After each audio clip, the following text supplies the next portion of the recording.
बोलने का कुछ बचा नहीं, लेकिन 3-4 बातें आपके साथ जरूर साझा करना चाहेंगे। साथियों, 1894 में अंग्रेजों ने एक जमीन अधिग्रहण का कानून बनाया था। उस कानून के खिलाफ 119 सालों तक भारत की जनता ने लड़ाई लड़ी थी। 1947 से पहले भी लड़ाई लड़ी और 1947 के बाद भी लड़ाई लड़ी।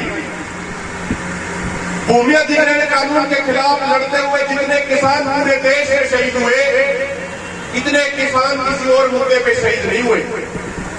2013 में इस देश के किसानों ने, इस देश के मजदूरों ने लड़ाई लड़के एक कानून बनवाया, जिस कानून के अंदर यह प्रावधान था कि चाहे पब्लिक प्राइवेट पार्टनरशिप के तहत जमीन ली जाए, चाहे कोई फैक्ट्री बनाने के लिए जमीन ली जाए या किसी अन्य चीज के लिए जमीन ली जाए, तो आपकी कमेटी की सबसे पहली मांग ये होनी चाहिए कि वो सोशल इम्पैक्ट असेसमेंट की रिपोर्ट कहाँ उसको जल्द तक किया जाए, उसको पब्लिक किया जाए। मेरे बुजुर्गों, नौजवान साथियों, आपको एक बात जरूर कहना चाहूंगा, आपके चरणों में एक जरूर प्रार्थना करना चाहूंगा।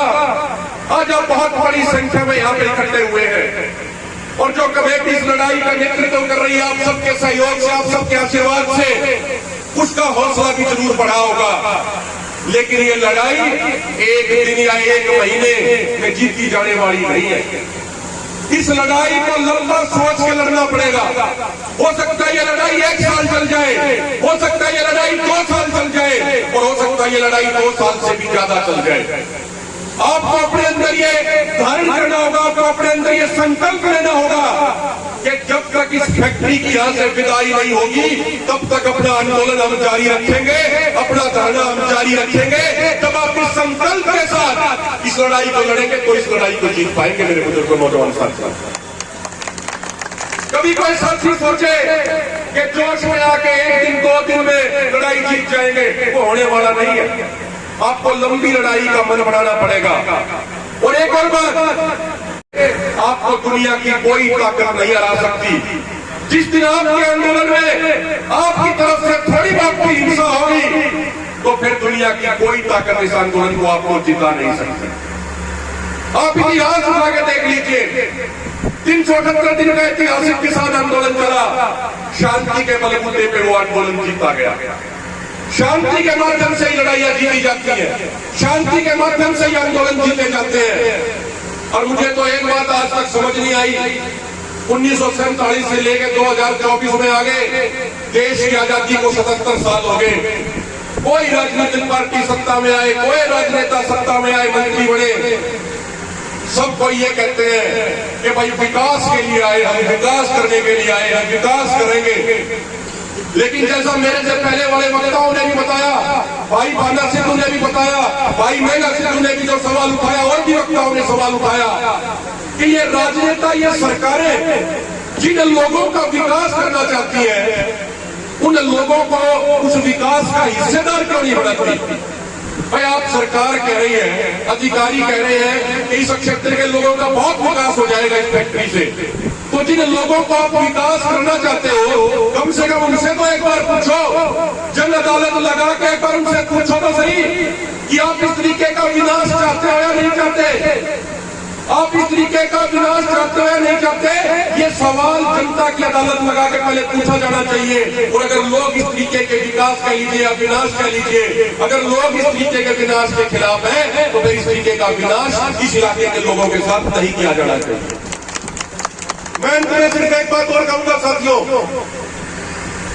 मेरे से पहले बड़े वक्ताओं ने भी कहा कि पानी के ऊपर किसी प्राइवेट व्यक्ति का कब्जा नहीं हो सकता, क्योंकि पानी किसी फैक्ट्री में नहीं बनता, पानी प्रकृति की देन है। अभी मेरे साथियों ने मुझे बताया, जब हम नीचे बैठे थे, कि कई गांवों में जहां पानी पीने की समस्या है, वहां 2 इंची पाइप के माध्यम से पीने का पानी जाता है। लेकिन अब प्रशासन और सरकार ये कह रहा है कि उन पाइपों को बंद करेंगे और इस फैक्ट्री को पानी दिया जाएगा। साथियों, ये आपके जो फंडामेंटल राइट है, जो हमारे संविधान में, जो बाबा साहेब अम्बेडकर ने संविधान बनाया था, और उस संविधान के तहत जो फंडामेंटल राइट आपको दिए गए थे, उन राइट्स के ऊपर ये हमला है। पीने का पानी हर व्यक्ति को मिले, ये राज्य सरकार और केंद्र सरकार की जिम्मेदारी है।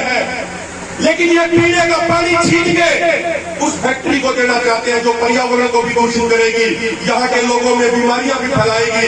तो ये सीधे तौर पे आपके संवैधानिक हकों के ऊपर हमला है।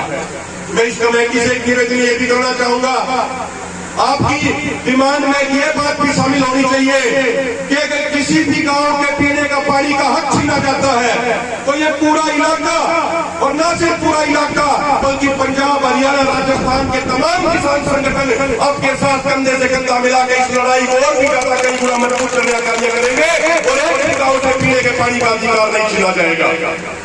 मैं आखिर में एक बात और कहना चाहता हूं साथियों, अपनी बात को खत्म करूंगा उसके बाद। आपको पता है कि एमएसपी गारंटी कानून की लड़ाई पे भी एक धरना चला हुआ है पिछले लगभग 6 महीने से। आपके राजस्थान में भी रतनपुरा बॉर्डर पे आपने मजबूती से मोर्चा लगाया हुआ है, बड़ी बड़ी पंचायतें भी आपने करी। ये लड़ाई लड़नी भी जरूरी है और इसके साथ साथ वो एमएसपी की लड़ाई लड़नी भी जरूरी है। इस फैक्ट्री का हम विरोध क्यों कर रहे हैं? क्योंकि इस फैक्ट्री के कारण हमारा पानी दूषित हो जाएगा, पानी दूषित हो जाएगा, लोगों को समस्या आएंगी, पीने का पानी लोगों को नहीं मिलेगा, सिंचाई के लिए पानी नहीं मिलेगा। लेकिन मुझे एक बात आप ईमानदारी से बताइएगा, आपको सिंचाई का पानी कब चाहिए? जब आपके पास खेती लायक जमीन होगी तभी तो पानी चाहिए ना सिंचाई के लिए। अगर आपकी जमीन ही छिन जाएगी तो सिंचाई का पानी का आप करोगे क्या? तो जिस तरीके से आपने पहले दिन से उस एमएसपी गारंटी कानून की लड़ाई में पूरे देश के किसानों का साथ दिया है, मैं आपसे हाथ जोड़ के आपके चरणों में प्रणाम करके आपसे प्रार्थना करना चाहता हूं कि उस लड़ाई को भी आपको उसी तरीके से मजबूत रखना है जैसे आज तक आप लड़ते आए हैं, और इस लड़ाई को भी आपको लड़ना है। हम आपको यह आश्वासन दिलाते हैं संयुक्त किसान मोर्चा, गैर राजनीतिक और किसान मजदूर मोर्चा के 150 संगठनों की तरफ से कि जब भी संघर्ष समिति की तरफ से कोई भी कॉल आएगी, न सिर्फ पंजाब हरियाणा के, न सिर्फ राजस्थान के, बल्कि पूरे देश के किसान संगठन कंधे से कंधा मिला के आपका साथ देने का कार्य करेंगे। और अंत में आपको एक संदेश दे दें कि आज हम सब के आदरणीय, आप सब के आदरणीय जगजीत सिंह डलेवाल जी को भी यहाँ पे आना था, लेकिन उनकी कुछ ऐसी मजबूरी होगी। जो हमारा ये आंदोलन चल रहा है, इस आंदोलन के दौरान एक नौजवान साथी को पुलिस ने बोरियों में बंद करके भेजा था, 8 जगह से उसकी हड्डियां और जबड़ा तोड़ दिया था। उसके घर की तरफ से आज कोई विशेष गिनती की गई थी और उनकी सेहत भी अलाव नहीं कर रही थी। इसीलिए सरदार जगजीत सिंह डलेवाल जी ने अपना ये संदेश भेजा है कि आज जो वो नहीं आ पाए उनको बड़ा दुख है यहाँ न आने का, लेकिन उन्होंने ये भी बात कही है कि अगली बार जब भी पंचायत करी जाएगी तो वो पंजाब से सैकड़ों नहीं हजारों किसानों के काफिले के साथ आपका सहयोग, आपका समर्थन करने के लिए आए। तो आप सबने सुना, आप सबका बहुत बहुत धन्यवाद। और आपसे ये विनती जरूर करेंगे, अभी किसी को खड़ा होकर नहीं जाना। जो आपकी कमेटी है वो कमेटी जो फैसला सुनाएगी उस कमेटी के फैसले पर फूल चढ़ाने का कार्य करना है और जो भी आगे फैसला लिया जाएगा उसका हमें पालन करना है। ये जो साथियों ने बताया कि मसीतावाड़ी और लूनावाड़ी जो गांव है, इसमें इंदिरा गांधी नहर से 2 इंच की पाइप के माध्यम से पानी जो जाता था, ये सुनने में आ रहा है कि वो पाइप भी बंद करने की कोशिश करी जा रही है प्रशासन द्वारा। 3 तारीख को और जो साथियों ने बताया कि 3 सितंबर 2024 को हनुमानगढ़ में कलेक्ट्रेट में भी बड़ा प्रदर्शन करने का ऐलान किया गया है इस मुद्दे के ऊपर। तो आप सबको कंधे से कंधा मिला के लड़ाई लड़नी है। और आपको मैं एक चीज बता दूं छोटी सी, अभी पीछे का उदाहरण है, हमारे हरियाणा में एक रेलवे कॉरिडोर बनाया जा रहा था, जमीन एक्वायरमेंट करी जा रही थी, करोड़ों में जमीन की कीमत और सरकार 50-50 लाख रुपए दे रही थी। हमने 8 महीने लड़ाई लड़ी, बारिश भी सही, गर्मी भी सही, सब कुछ सहा। कई बार नौजवान आते थे, वो कहते थे कि भाई साहब आपको ज्यादा गांधीवादी हो गए, ऐसे काम नहीं चलेगा, आप हमें एक बार आके आने दो, हम ये कर देंगे, हम वो कर देंगे। लेकिन हमने उनको एक ही बात कही थी कि शांति से आंदोलन जीता जाएगा, ऐसे नहीं जीता जाएगा। 8 महीने संघर्ष जरूर चला, लेकिन उसके बाद हर गांव का जो पहले मुआवजा मिल रहा था उसे लगभग दुगना मुआवजा कराने का काम हुआ कि किसान मजदूर सरदारी ने मिलजुल के आंदोलन के माध्यम से किया। तो आप शांतिपूर्ण आंदोलन लड़ोगे तो आपकी ये लड़ाई निश्चित तौर पे जीती जाएगी। आज एक बहुत बढ़िया आपने शुरुआत कर दी इस लड़ाई की, जीत आपकी निश्चित है। आप सबने सुना, बहुत बहुत धन्यवाद।